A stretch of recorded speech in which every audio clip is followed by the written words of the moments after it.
Goshamahal BJP MLA Raja Singh నివాసం వద్ద ఇద్దరు యువకులు రెక్కి నిర్వహించారు. ప్రస్తుతం కలకలం రేపుతోంది.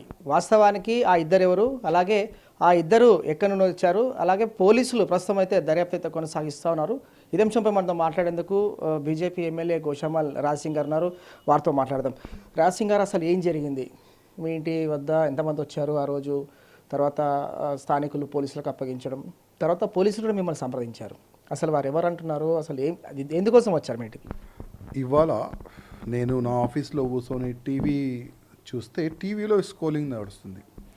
ఇద్దరు వ్యక్తులని రాయాసింగ్ ఇంటి కాడ పట్టుకున్నారు. వాళ్ళు రాయాసింగ్ హౌస్ని ఫోటో కానీ వీడియో అట్లా తీసుకుంటా లోకల్లో చూసి లోకల్లో పట్టుకొని మళ్ళీ పోలీసు వాళ్ళకి ఫోన్ చేసి పోలీసు వాళ్ళకి అప్పగేసినారు. దాని తర్వాత వాళ్ళు ఫోన్లో నా ఫోటోలు కానీ ఈ కొన్ని వేరే వేరే ఫోటోస్ ఉండే, అదేవిధంగా ముంబైలో ఒక వ్యక్తికి వాళ్ళు ఫోటోలు వీడియోలు ఫార్వర్డ్ చేస్తున్నారు. అట్లాంటి కొన్ని లోకలు చూసిన తర్వాత ఇమీడియట్ పోలీసు వాళ్ళకి ఇచ్చేసినారు. ఇప్పుడు ఇన్స్పెక్టర్ గారు కూడా నేను ఫోన్ చేసిన, మంగళాడి ఇన్స్పెక్టర్ గారికి ఫోన్ చేసి అసలు ఏం విషయం అంటే, అంత సీరియస్ ఏం లేదు, వీళ్ళు ఎందుకు వచ్చినారు, ఏంది ఏం కథ, దీనికి పెద్ద లెవెల్లో ఒక ఎంక్వైరీ నడుస్తుంది, సాయంత్రం వరకు నేను మొత్తం డీటెయిల్ ఇస్తా అని ఇన్స్పెక్టర్ గారు నాకైతే ఈ విధంగా అప్డేట్ చేసినారు. ఆ ఇద్దరు యువకులు కూడా బోరబండ ప్రాంతానికి సంబంధించిన ఇస్మాయిల్ అండ్ మహమ్మద్ కాజాగా తెలుస్తుంది. సో అవతల వ్యక్తులకు, అంటే ముంబైలో ఉన్న వారికి వీరు వాట్సాప్ మెసేజ్ సెండ్ చేశారు అనేది ఒక ఆరోపణ. మా లోకల్ కార్యకర్తలు పట్టుకున్న తర్వాత అసలు నువ్వు ఎవరు ఏంది వాళ్ళు ఫోన్ చెక్ చేస్తారు. మా లోకల్ ఫోన్ చెక్ చేసిన తర్వాత నా ఫోటోలు ఇంకా వేరే వేరే ఫోటోలు ఉండే, మళ్ళీ వాట్సాప్ చెక్ చేస్తే ముంబైలో ఒక వ్యక్తిని వీళ్ళు ఫార్వర్డ్ చేస్తున్నారు. ఆ ముంబై వ్యక్తి ఎవరు, వీళ్ళు ఎందుకు వచ్చినారు, వీళ్ళు అసలు వీళ్ళ ఉద్దేశం ఏముంది? ఇప్పుడు పోలీసు వాళ్ళైతే ఇమీడియట్గా మొత్తం క్లియర్ చెప్పరు కదా.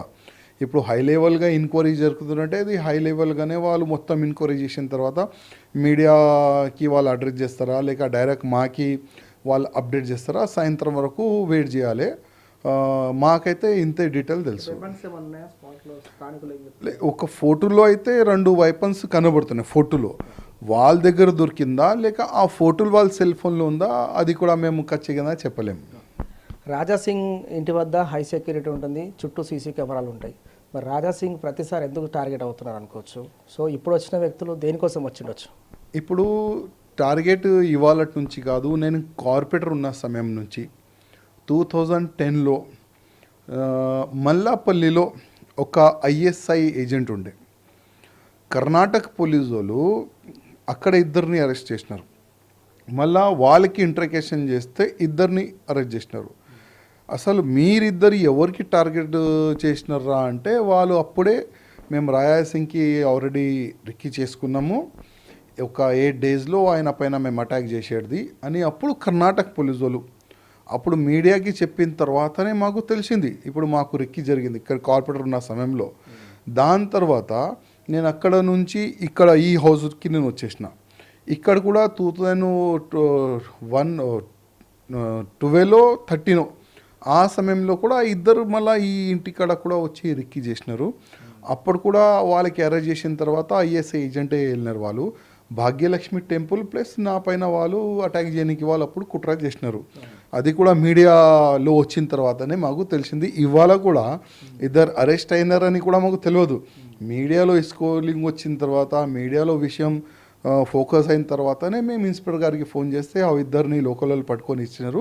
ఇంకా ఎంక్వైరీ నడుస్తుంది. ఆ విధంగా ఇన్స్పెక్టర్ గారు మాకు అప్డేట్ చేసినారు. సో ఇంటెలిజెన్స్ వారికి అంటే మిమ్మల్ని సంప్రదించారా? పోలీసులు అయితే మీరు సంప్రదించారు, సో ఇన్వెస్టిగేషన్ నడుస్తుందంటారు. ఇంటెలిజెన్స్కి మీరేమైనా సమాచారం ఇచ్చారా? మీరుతో ఏమైనా మాట్లాడరా?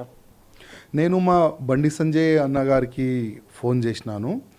బండి సంజయ్ అన్న గారు కూడా అన్నారు, దీనికి మొత్తం డీప్గా మేము ఎంక్వైరీ చెప్పిస్తాం రాసింగ్, మేము టెన్షన్ పడే అవసరం లేదు అని.